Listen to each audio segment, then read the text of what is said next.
உங்களுடைய பழைய ஃப்ரெண்டை நீங்கள் திடீர்னு பார்க்குறீங்க, எதிர்பாராத விதமாக மீட் பண்ணுறீங்க.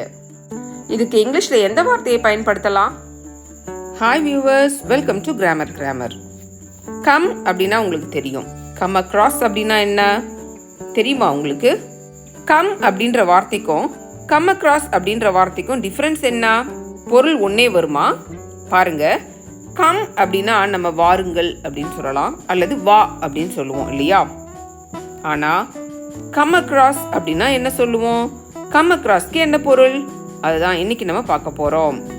எக்ஸாம்பிள் பாருங்கள். இந்த கம் அப்படின்ற சென்டென்ஸை நம்ம எப்படி யூஸ் பண்ணுறோன்னா, கம் ஹியர் அப்படின்னு சொல்லுவோம், இங்கே வா.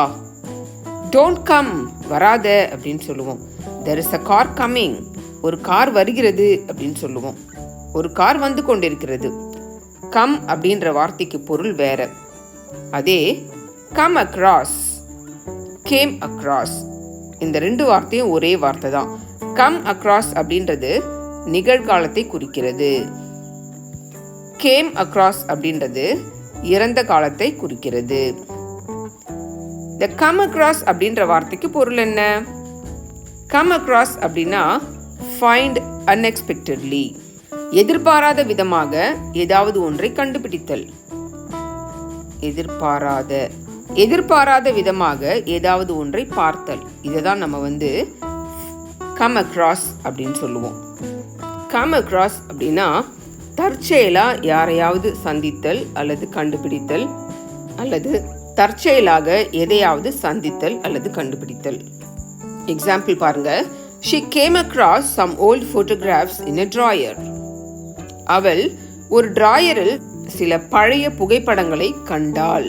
டிராயரை கிளீன் பண்ணிட்டு இருக்கும்போது சில பழைய புகைப்படங்களை அவள் கண்டுபிடித்தாள். எதிர்பாராத விதமாக கண்டுபிடித்தாள் அப்படின்னு நம்ம சொல்றோம் இந்த சென்டென்ஸ்ல.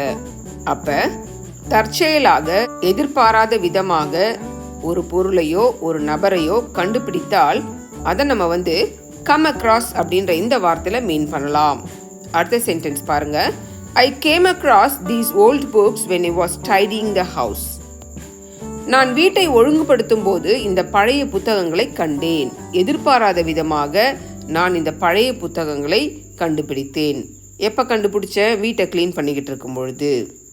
அப்போ கம் அக்ராஸ் அப்படின்னா மீனிங் என்ன அப்படின்னு பார்த்தோம்னா, டிஸ்கவர், கண்டுபிடித்தல். நோட்டீஸ், பார்த்தல், எதிர்பாராத விதமாக கண்டுபிடித்தல், எதிர்பாராத விதமாக பார்த்தல். இதை தான் நம்ம கம் அக்ராஸ் அப்படின்ற இந்த வார்த்தையில் மீன் பண்ணலாம்.